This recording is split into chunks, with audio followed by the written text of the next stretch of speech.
ଏଥିରେ କୌଣସି ସନ୍ଦେହର ଅବକାଶ ନାହିଁ। ମୁଁ ନିଶ୍ଚିତ ଭାବରେ କହିବି ଏଇଠି ଯଦି ଆମେ ଷ୍ଟଲ୍ ଗୁଡ଼ାକୁ ଦେଖିବା, ଏଠି ଯେତେବେଳେ ଜଣେ ରୋବୋଟିକ୍ସ ଆଉ ଏଆଇ ର ପ୍ରଦର୍ଶନ କରୁଥିଲେ, ସେଠି ଜଣେ ମାଡ଼ହାଣ୍ଡିର ନାଟକ ମଧ୍ୟ ପ୍ରଦର୍ଶନ କରୁଥିଲେ। ଯେତେବେଳେ ଡିଜିଟାଲ ଆରେଷ୍ଟ କଥା ବି କୁହା ହେଉଥିଲା, ସେତେବେଳେ ଆମର ଦାସକାଠିଆ ଏବଂ ପାଲାର ପ୍ରଦର୍ଶନ ମଧ୍ୟ ହେଉଥିଲା। ଯେଉଁଠି ସଂସ୍କୃତି ଅଛି ଏବଂ ବିଜ୍ଞାନ ଅଛି, ଯେଉଁ ଜିଲ୍ଲାର ଛାତ୍ରଛାତ୍ରୀ, ଯେଉଁ ସ୍କୁଲର ଛାତ୍ରଛାତ୍ରୀ ନିଜ ସଂସ୍କୃତି ପ୍ରତି ମନନଶୀଳ ହେବେ, ବିଜ୍ଞାନ ପାଇଁ ପ୍ରଗତିଶୀଳ ହେବେ ଏବଂ ସମାଜ ପ୍ରତି ନିଜର ବାସ୍ତବିକ ଦାୟିତ୍ୱକୁ ନିଭେଇବା ଶିଖିବେ, ସେ ସମାଜ ଆଗକୁ ବଢ଼ିବ, ସେ ରାଜ୍ୟ ଆଗକୁ ବଢ଼ିବ।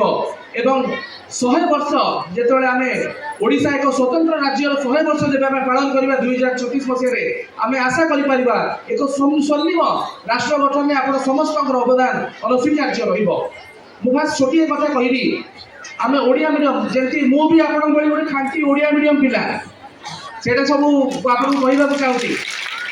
ମୁଁ ତାପରେ ଆପଣମାନେ ଭୁବନେଶ୍ୱର କିମ୍ବା ବାଣପୁର କିମ୍ବା ଖୋର୍ଦ୍ଧା ରାଜଧାନୀର ଉପକଣ୍ଠରେ ଆପଣମାନେ ପଢ଼ୁଛନ୍ତି। ମୁଁ ଜନ୍ମ ହେଲା ବେଳକୁ 92 ମସିହାରେ ସାର୍ଙ୍କର କନଷ୍ଟିଟ୍ୟୁଏନ୍ସି ଉମରକୋଟରେ ମୋର ଜନ୍ମ ହେଇଥିଲା। ପ୍ରଥମ ସେଠି 8ଟା ସ୍କୁଲ ମୋର ପରିବର୍ତ୍ତନ ହେଇଛି।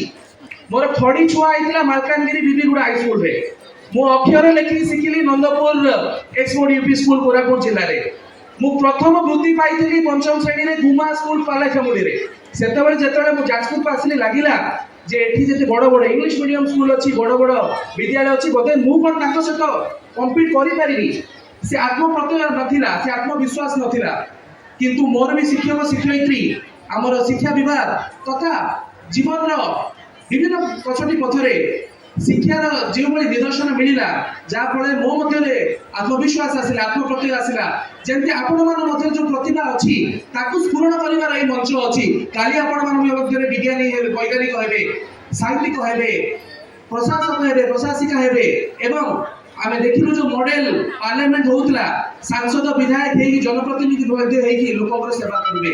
କିନ୍ତୁ ମନେ ରଖିବେ, ଯିଏ ଯେଉଁ ପଦବୀରେ ଯାଉ, ଯିଏ ଯେଉଁ ଆଗକୁ ମଧ୍ୟ ଯାଉ, ମଣିଷଟେ ହେବେ, ମାନବିକ ମୂଲ୍ୟବୋଧ କେବେ କମ୍ ନ ହେଉ ଏବଂ ମଣିଷ ପଣିଆ କେବେ କମ୍ ନ ହେଉ। ତାହାହିଁ ଆପଣଙ୍କୁ, ଆପଣଙ୍କ ବିଦ୍ୟାଳୟକୁ, ଆପଣଙ୍କ ପରିବାରକୁ, ଆପଣଙ୍କ ସମାଜକୁ ଗୌରବାନ୍ୱିତ କରିବ। ଆପଣମାନେ ସମସ୍ତେ ଗୌରବ ଦାୟ ଦେବେ।